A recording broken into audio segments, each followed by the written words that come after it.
Bienvenidos y bienvenidas. Nuevamente abrimos este escenario con la poesía como principal compañera, comenzando a buscar reflexiones. Es un mundo complejo el que estamos viviendo, pero amigas y amigos, tenemos esperanza y estamos vivos. Este es el 9º capítulo de Conversaciones en la Montaña, que en todas sus emisiones ha contado con grandes invitadas e invitados. Esta no es la excepción. Hoy tenemos el agrado de presentar a la escritora y psicóloga chilena Francisca Rodríguez. Hola, Fran. Bienvenida a nuestro espacio, el capítulo 9 de Conversaciones en la Montaña. Hola, Julio César. Muchas gracias por tu invitación. Mira, ahora Francisca nació en Santiago de Chile en 1982. Es escritora, psicóloga, es fundadora y miembro del colectivo Señoritas Imposibles, escritoras chilenas de narrativa negra. Es fundadora y miembro del comité editorial de Ediciones Imposibles, miembro de Auch, autoras chilenas, miembro fundador de REM, Red de Escritoras Microficcionistas. Ha publicado Tránsitos de Plutón, Microficciones, Ediciones Cherezade 2017, Días de una Semana, Nanonovela, Ediciones Imposibles 2018, y El Sendero de los Apalaches, Nanonovela, Ediciones Imposibles 2020. Sus textos han aparecido en diversas antologías a nivel nacional e internacional, en formato impreso y en digital. Bueno, Fran, cuéntanos algo de lo que crees que es fundamental para iniciar el diálogo y que tiene relación con el Chile de hoy. Una búsqueda de derecho, algo que nuestra audiencia deba saber de entrada. Uy, el Chile de hoy, un Chile tan distinto del que era antes de octubre del 2019. Yo creo que el otro día, de hecho, conversaba en otro espacio acerca de cómo ha cambiado nuestro país el último año y cómo a partir de octubre del 2019 pudimos ver cómo se rearticulaba el tejido social, cómo se iniciaba un diálogo, una conversación, una reflexión permanente, donde se hacía una relectura activa de nuestra identidad, de nuestra historia, y también cómo el arte en sus distintas manifestaciones apareció en la calle, en las paredes, en las manifestaciones, en las redes sociales. Como a mí al menos me sorprendió ver la cantidad de músicos, de pintores, de artistas visuales, cómo los textos, cómo las escrituras se pusieron también como al servicio del movimiento social. Cómo fue que logramos abandonar ese espacio de repente un poco aséptico que había estado teniendo la escritura, yo creo, en los últimos años, salvo algunas excepciones. Y todos fuimos tocados. Yo en realidad no creo que el arte es libre de la política. O sea, el arte en todas sus manifestaciones es muy político, incluso aquel que dice que no lo es. Eso también es una postura política, de quizás no querer involucrarse con los demás. Pero el arte es una manifestación de nuestra visión de mundo, y todo está atravesado por la política, por lo que se hace con el poder, lo que se piensa frente al poder, cómo se piensa en la distribución del poder, en el abuso de poder, cómo nos posicionamos éticamente al respecto, cómo pensamos el mundo, cómo imaginamos el mundo.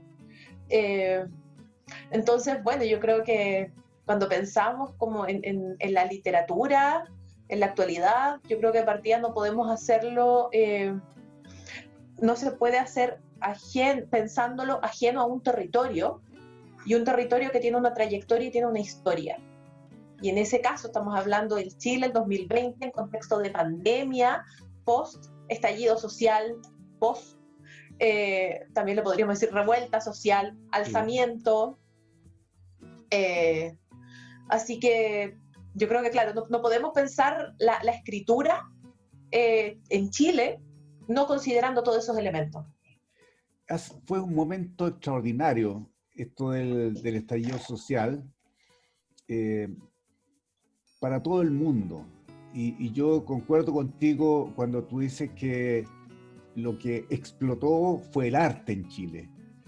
Explotó de mil maneras y fue una explosión intergeneracional, porque no solamente fueron los jóvenes, sino también los maduros, los cincuentones, los sesentones. Todo el mundo fue tocado por esta explosión que para algunos fue una sorpresa, para otros no lo fue tanto.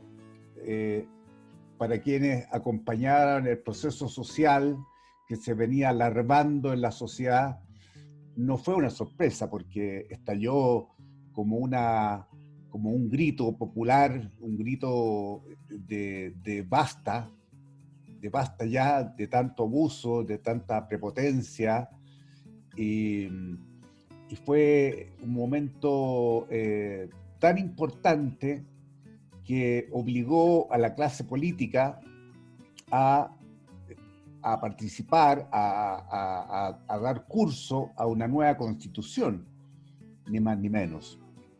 Y después vino la pandemia, que apagó este movimiento y que al revés nos llevó a los hogares, nos llevó a la soledad, nos llevó a ese espacio íntimo, si tú quieres, personal, todo lo contrario de lo que había sido la explosión colectiva. Quizás un espacio más reflexivo, más para pensar y para crear en silencio. Y sin embargo, persistieron las ganas de conectarse con otros, y eso gracias a las redes sociales, gracias a que estamos conectados, esa soledad no fue tanta, sino que se pudo compartir con otros desde las casas. Me imagino que tú has tenido una cantidad de videoconferencias importantes. Por lo menos nosotros acá hicimos la segunda temporada de Conversaciones en la Montaña y un festival de poesía cuya primera versión fue entre la última semana de septiembre y la primera semana de octubre, que tuvimos un alto rating, alcanzó a muchísimas personas esta expresión de poesía. Y siempre quisimos conectarnos con la gente, tocar a las personas que estaban pasándola mal, que estaban solas, porque de alguna manera la poesía y el arte en general, si bien es cierto, se hace solo, se produce en soledad la mayoría de las veces, pero al mismo tiempo es para alguien, es para un público, es para un pueblo, es para un lector o una lectora que está allí para leernos. ¿Tú crees que es así también?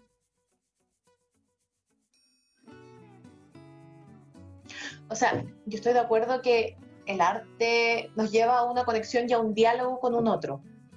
Pero me pasa también que, al menos en mi rol de escritora, cuando pienso en el lector, aparece el miedo, la inseguridad, la vergüenza. No puedo escribir pensando en un lector. Yo escribo pensando en las historias que me aparecen, que me surgen, que me invaden, y que necesito escribir y que necesito poner en papel. Pero yo creo que si lo hiciera pensando en el lector, no escribiría. No, yo tampoco pienso en el lector, porque incluso cuando he escrito y he reflexionado sobre el lector, me he dado cuenta que no tengo lectores, que soy un poeta sin lectores, ¿ah?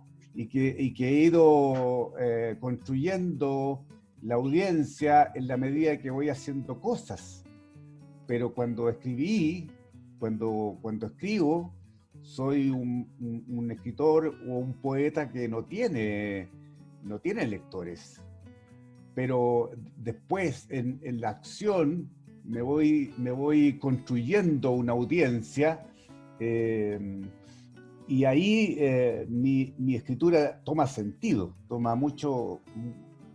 me doy cuenta, me siento muy feliz por ello, de que la escritura tiene un fin, tiene un sentido, tiene un norte, que cuando estoy escribiéndolo no me es claro. Sí, que yo creo que ahí es cuando nos encontramos con el rol social de la literatura, cuando nos lleva como al encuentro con un otro, o sentimos que también es parte de esta construcción de un tejido social y cultural. Pienso, por ejemplo, en esto de cuando la literatura nos acerca a los lectores, o más, no solo a los lectores, sino que a un otro.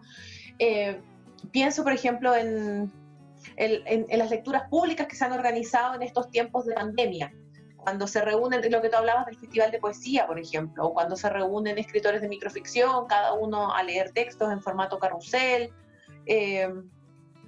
cómo eso también nos lleva a conectar con un otro, a conocer un poco sus mundos, las cosas que imaginan, las cosas que ven, o por ejemplo cuando a veces son escrituras un poco más intencionadas, con algún fin político, más desde el activismo, pensando, por ejemplo, dado que hoy día esto yo sé que está siendo grabado, pero es el 25 de noviembre, el día de la erradicación de la violencia hacia la mujer. Entonces, por ejemplo, todos los textos que tienen que ver en contra de la violencia de género, que también ahí son textos que nos van conectando con otros, con otras.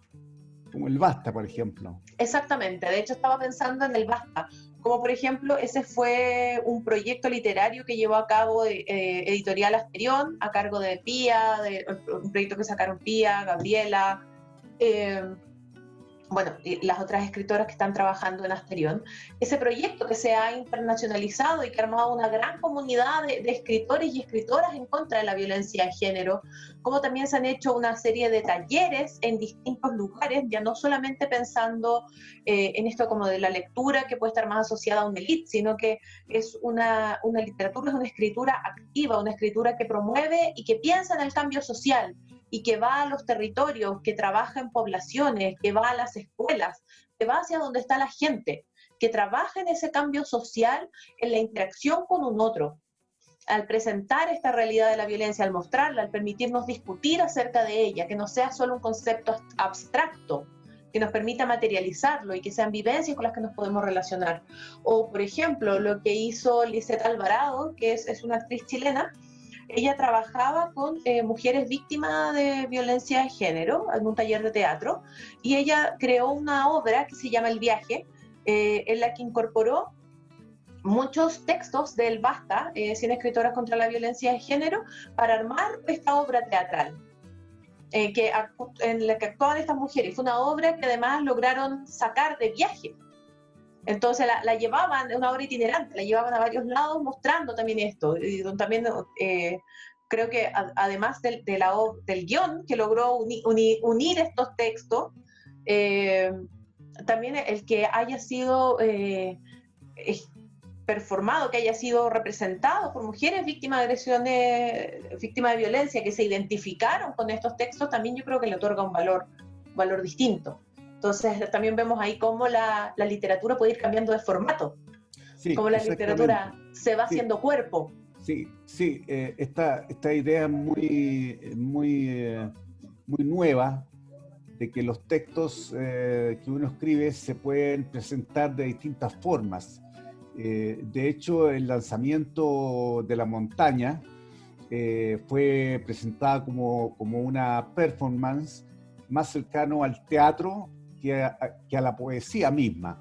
O sea, tenía poesía, tenía fotografía, tenía video, tenía música, tenía rap, pero todos eran fragmentos o retazos de los textos de La Montaña. Y en su conjunto formaban una performance, como te digo, más cerca del teatro que de una presentación de poesía clásica. Yo creo que hoy día los textos están tomando esta visión multimodal, porque además el tiempo que estamos viviendo es un tiempo donde lo digital se impone, donde lo digital está presente en cada cosa que hacemos, cada aspecto de la vida, donde las plataformas de las más diversas están cambiando nuestra costumbre de lectura, nuestra costumbre de mirar, nuestra costumbre de crear. Entonces, el arte se ve obligado a buscar nuevas vías para mostrarse, para llegar a nuevos públicos, a nuevas audiencias. Y por lo tanto, hoy día no basta escribir un poema. El poema hay que gestionarlo, hay que hacerlo llegar, luego de escribirlo, hay que ingeniárselas para hacerlo llegar a la gente, ¿no? Aunque el libro es muy hermoso y va a seguir siendo hermoso y va a seguir existiendo por mucho tiempo, sin embargo, digamos, los textos tienen que ser cantados, tienen que ser actuados, tienen que ser vistos para que puedan llegar de múltiples maneras a la audiencia. Es mi experiencia, por lo menos, en este caso. No sé si la tuya es así. Es que también yo creo que tiene que ver dónde uno decide o puede publicar. Porque también cuando uno opta más por las editoriales independientes, efectivamente la labor de difusión de los textos se hace mucho más a pulso y la lleva mucho más a cabo él o la autora del texto. Entonces, donde uno también hace su propia campaña de difusión, porque uno no tiene acceso a periodistas en los grandes medios, tampoco sé si es que uno quisiera tenerlo, donde en el fondo uno tampoco sabe los medios de los que disponen las editoriales independientes, los medios de difusión con los que se relacionan son más acotados. También se hace difusión mucho más de nicho, como un público mucho más de nicho el que tiene cada una de esas editoriales. Entonces, la difusión se tiene que hacer, uno trabaja mucho más en esa difusión de manera directa, a diferencia, por ejemplo, si publicáramos en editoriales transnacionales, Alfaguara, Planeta, sí, no sé, sí. Random House, donde al final ellos se encargan de todo, de la difusión, ellos tienen dinero para publicidad. Uno que hace, uno tiene sus redes sociales, uno organiza eventos. Cuando tú hablas, por ejemplo, esto de la multimodalidad, pienso, por ejemplo, como en Instagram se están difundiendo mucho la creación, y también en Facebook, la creación de videos donde se mezcla la lectura de una poesía o la declamación de una poesía con imágenes que pueden ser de películas, de anime, fotos, que las van combinando para crear algo nuevo y poder también en el fondo atraer la atención, en este caso del espectador, que podría convertirse en un lector, si es que se siente seducido por estas palabras y por esta imagen. Hay algunas cuentas en Instagram incluso que se dedican solo a eso. El extremo de la cuerda creo que es uno que se dedica. Maricerro creo que es otra chica que se encarga de eso, que crea estos videos de un minuto, a veces un poco más de un minuto, donde se lee poesía y lo combina con imágenes que a veces no tienen mucho que ver con la poesía, pero que pero que llaman la atención. Entonces, bueno, volviendo a lo anterior, claro, cuando uno publica en editoriales independientes, uno se involucra mucho más en la labor de difusión de esta obra literaria. Y Sí. donde uno también, en tanto autor o autora, uno va a las actividades, va a leer sus textos, busca espacios para poder difundir. Pero eso también te acerca más a la gente, porque te obliga a un cara a cara, y muchas veces las historias, las vivencias surgen de ahí.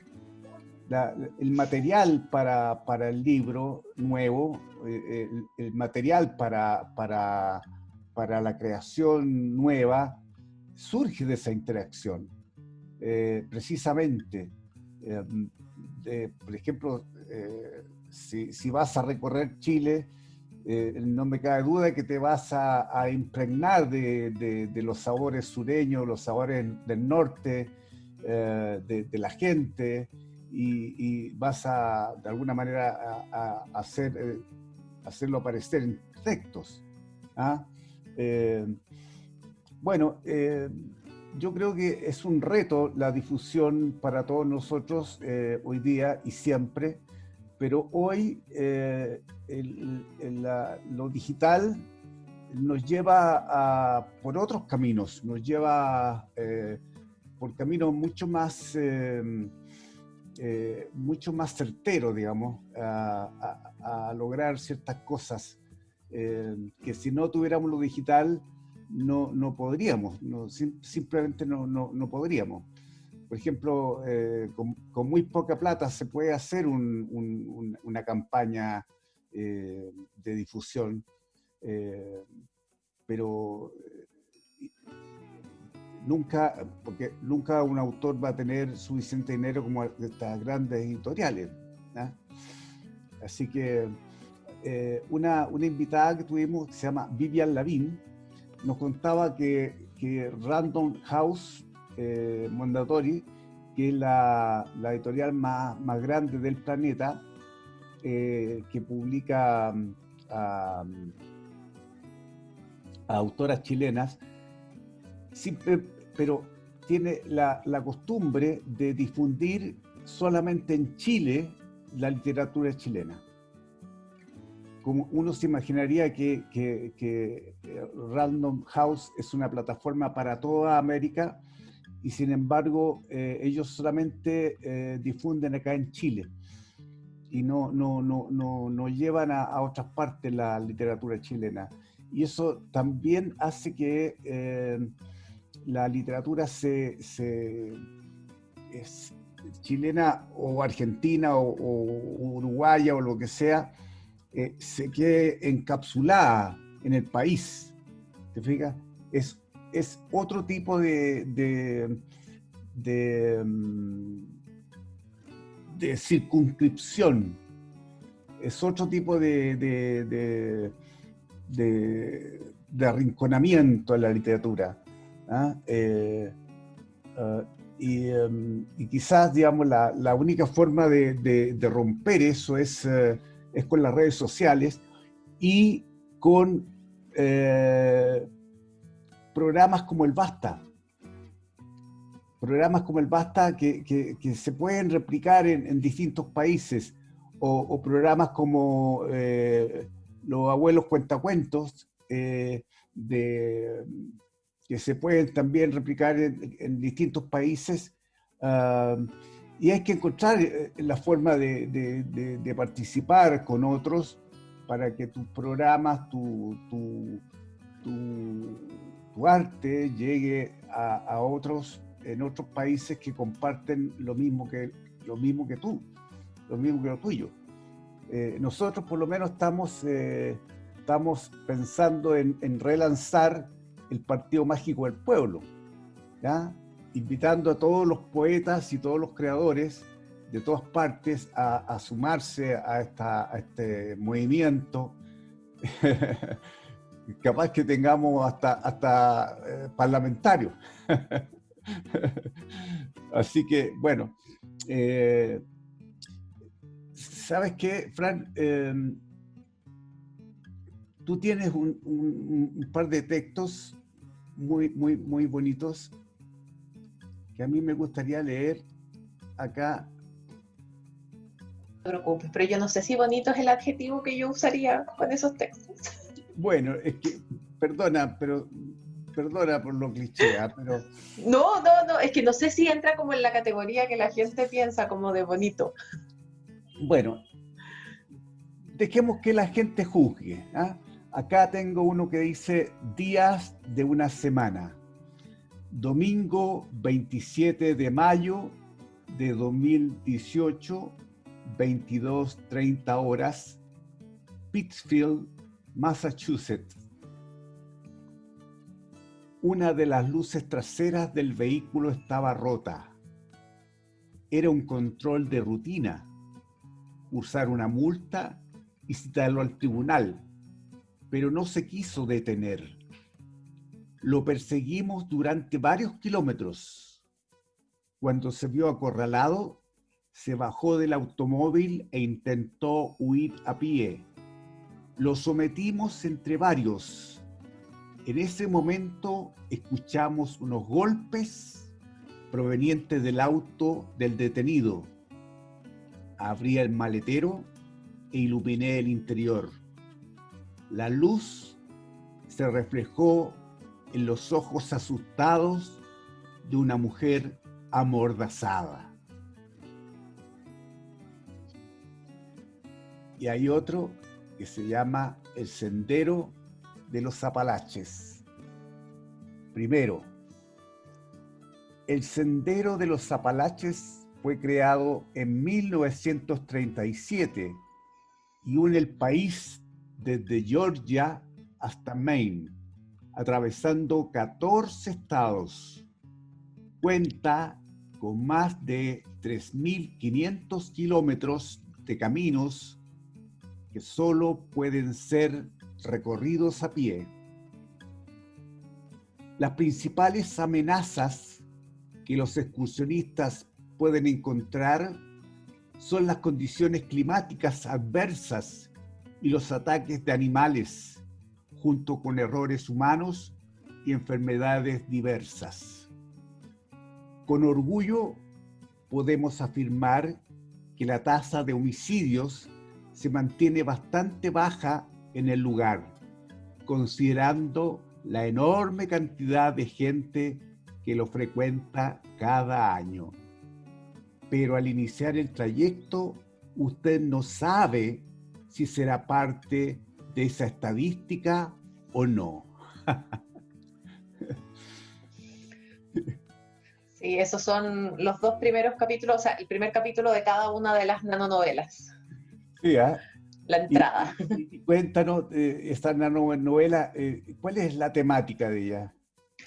Bueno, yo me dedico principalmente al género negro, entonces todo lo que tenga que ver con crímenes, con delitos, con asesinatos, me cautiva profundamente.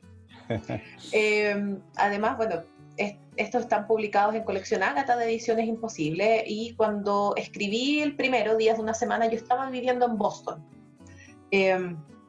Ambas nanonovelas están basadas en hechos reales, basadas en la Crónica Roja.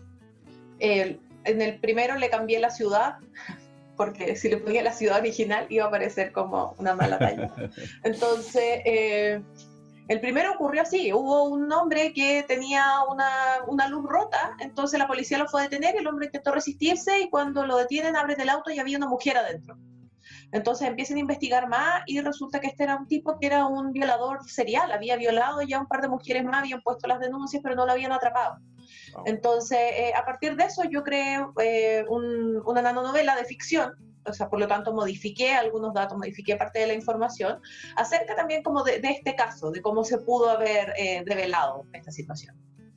En la segunda nanonovela, El Sendero de los Apalaches, ya había vuelto a vivir a Chile, pero cuando uno vive en otro país, como que parte del alma de uno, del corazón de uno, siempre mantiene una patita en el otro lado donde uno ha vivido. Yo también viví en México 3 años, entonces también siempre todo lo que tiene que ver con México es como que a uno le salta una alarma y le llama más la atención y le interesa más que lo que pasa quizás en otras partes del mundo.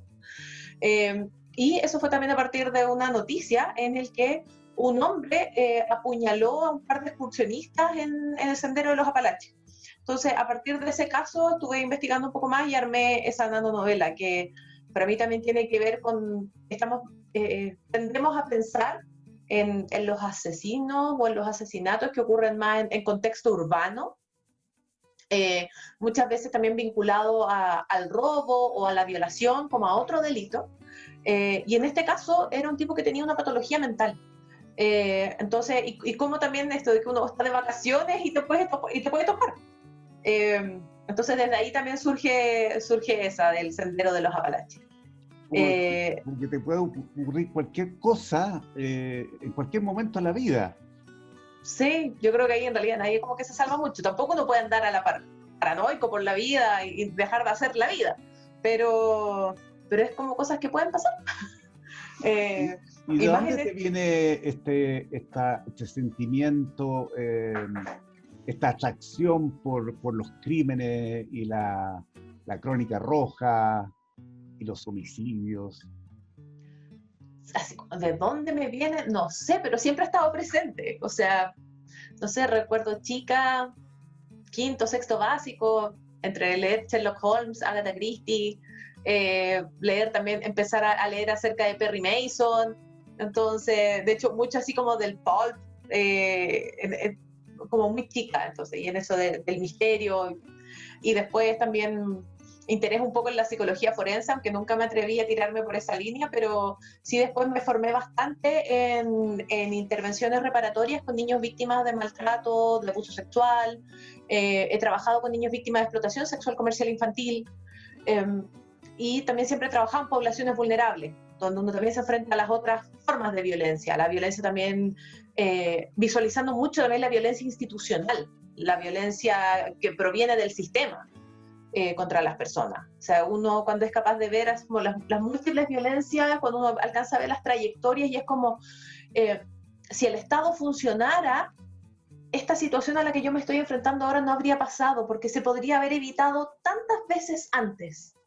Uno es capaz de identificar todos los momentos en los que esto pudo haber separado si el Estado realmente cumpliera el rol protector y garantista de los derechos de las personas y especialmente de niños, niñas y adolescentes. Entonces también desde ahí uno va teniendo cierto ojo como para el análisis de esas situaciones, de las trayectorias vitales de las personas.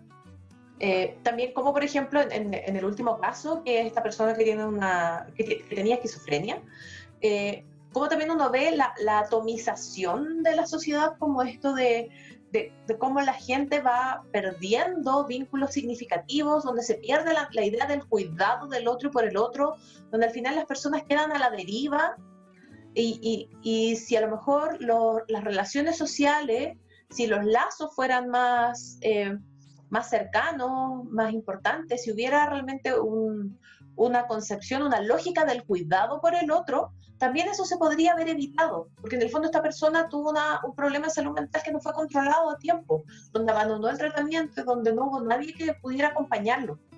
Entonces también eso podría haberse evitado si esta persona a lo mejor hubiera tenido más apoyo desde sus redes cercanas. Entonces, bueno... Qué increíble. Sí. Dime, bueno, yo pertenezco a una generación bastante lejana en el tiempo, la generación de los 80. Tú ni siquiera estabas en proyecto cuando esto ocurrió, y sin embargo es curioso, pero una generación con tanta presión encima, con una dictadura, sin embargo una generación que hizo formar grandes lazos a las personas. Yo todavía me veo con personas de aquella época. Todavía existe un sentimiento de solidaridad, por decir así, entre nosotros, entre personas que ya estamos llegando a una edad en que la salud está mala,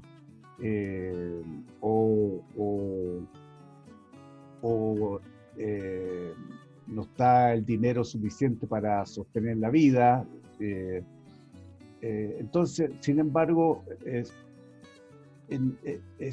esta herencia de solidaridad está muy presente en la generación actual, pero de otra manera. Yo siento que la generación actual tienen redes. Nosotros teníamos solidaridad, que no se llamaban redes, pero eran redes. ¿Ah? Con concepto de ahora, conceptualizando la de ahora, eran redes. Y la montaña recoge mucho de esto, mucho de este sentirse unido a otros, porque el tiempo lo ameritaba. Yo no sé si tú te acuerdas, pero yo leí un manuscrito tuyo.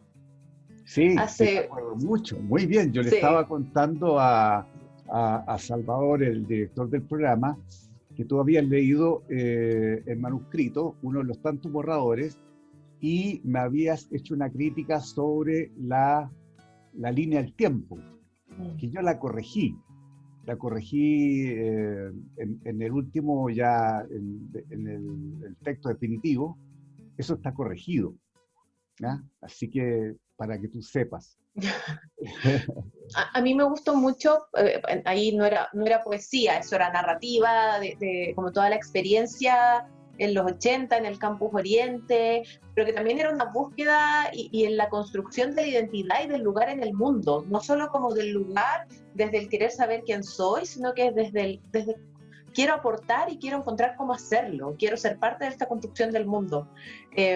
A mí me gustó mucho ese manuscrito tuyo que leí, y ahora que me enfrenté a la montaña, fue un tanto distinto, porque aparte de esto era principalmente poesía, con espacios donde rescatabas también la memoria, los hechos, donde dabas como contexto de las cosas que iban ocurriendo, donde también rescatas mucho los nombres de los compañeros, que es parte de las cosas que a veces se van perdiendo. Esto de la historia tiende a recordar a algunos solamente, y cómo en esta reconstrucción de la memoria es importante ir rescatando estas otras historias también. Van enriqueciendo la urdimbre de la memoria, de nuestra memoria colectiva, de nuestra historia reciente. Y es como lo importante, que ahora cuando uno mira para atrás se ven esos hechos, y que en ese momento yo creo que simplemente se vivían. Era como algo que había que ir haciendo, había que ir respondiendo. O sea, quieren echar gente, tenemos que movilizarnos para evitar que esto ocurra. O sea, queremos que la poesía cambie el mundo, tiramos los papelitos de colores que vuelen por la ventana y nos vienen a pegar los milicos. O sea, es como, son cuestiones que parecen como muy locas, de repente un poco surrealistas. Sí, exacto. Sí, y por eso también yo creo que el nombre del Partido Mágico del Pueblo era maravilloso. Sí, en esa época. Sí. Y ahora también por eso lo queremos reactualizar, lo queremos volver a armar en esta nueva época, en esta nueva era, porque hoy día, si bien es cierto, estoy en el presente, pero estoy en el presente mirando hacia el futuro, mirando cómo será el país, cómo será el mundo después de la pandemia, después de que todo esto quede atrás.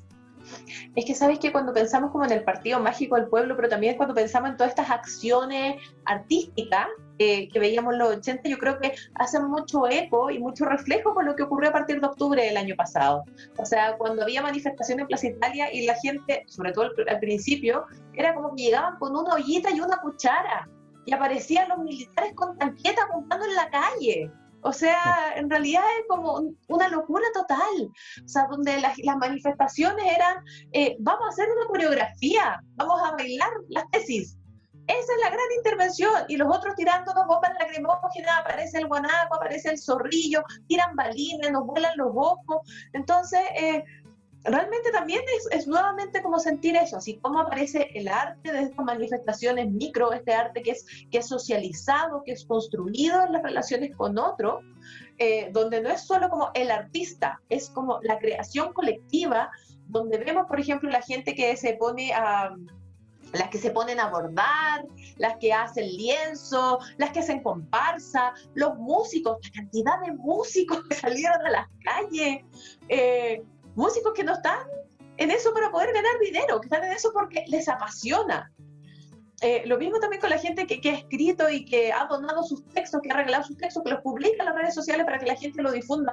También tiene que ver con eso, cómo se pone el arte al servicio del cambio, que yo creo que es muy parecido a lo que, la impresión que tengo yo al menos, tú me puedes corregir porque tú lo viviste, como que se vivía un poco en los 80 y lo que se vivía ahí como en el campus de la Católica, donde también estaba la idea de cómo desde el arte, desde la estética, desde la creación artística, vamos incidiendo en el cambio social. Por cierto, ¿hay algún texto que te haya gustado de la montaña? Sí, sabes que hubo uno que me gustó, y yo creo que me gustó como por lo íntimo que lo sentí. Era como, lo sentí tan, no sé, como tan hogareño. Mira, te lo voy a leer.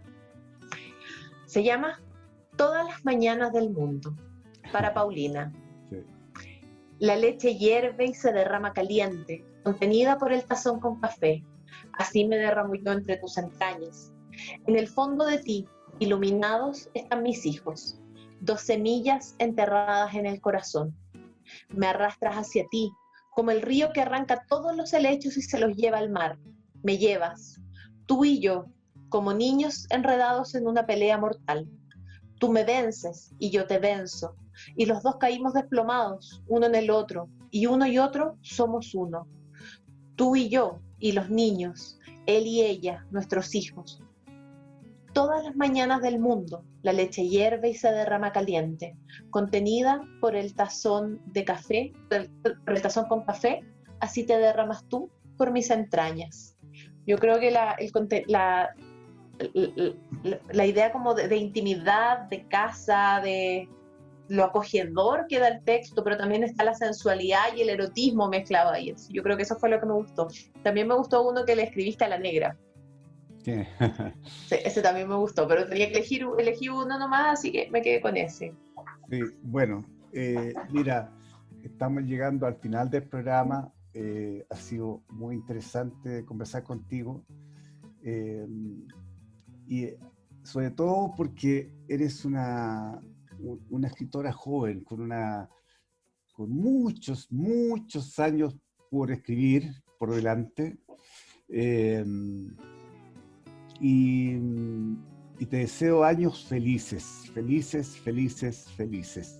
Yo sé que la felicidad eterna es imposible porque la vida no es así, ¿ya? La vida está hecha de altos y bajos y de tristezas y de dolores, pero los momentos felices son reconfortantes y por ese momento la vida vale la pena vivirla. Así que te deseo lo mejor para adelante y te agradezco muchísimo por haber participado en este programa. Muchas gracias a ti, Julio César, por la invitación. Y bueno, yo espero más publicaciones tuyas, además de tu labor de gestión cultural y de difusión de la escritura y de la literatura. En eso estamos ahora.